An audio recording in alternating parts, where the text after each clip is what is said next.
But then what you do is you two things, I suppose, is you lower the ideal and you raise your estimation of your potential. And what do I mean by lower the ideal?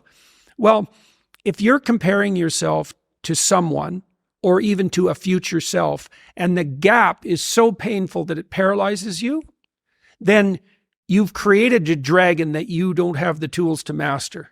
And so what you have to do is you have to scale the dragon down to size. And you want to scale the dragon down to size until it's a size that you are willing to move toward, however small that is. Now, if you're here and your ideal is here and that gap is unbearable, then you reduce the gap and you reduce the gap. And you're going to have to do that anyways, because you're not going to move from where you are to perfect in one fell swoop, right? There's going to be incremental steps.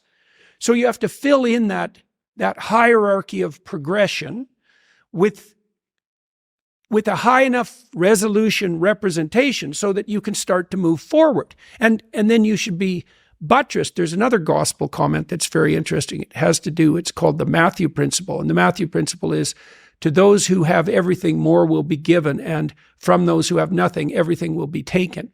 Now, it's brutal because it implies that reality works like this. When you're moving up, you go like this, right? And that's pretty nice. That's a lot better than this. But when you're going down, you go like that, right? It's like downhill, cliff. Okay. So you want to avoid the downhill path.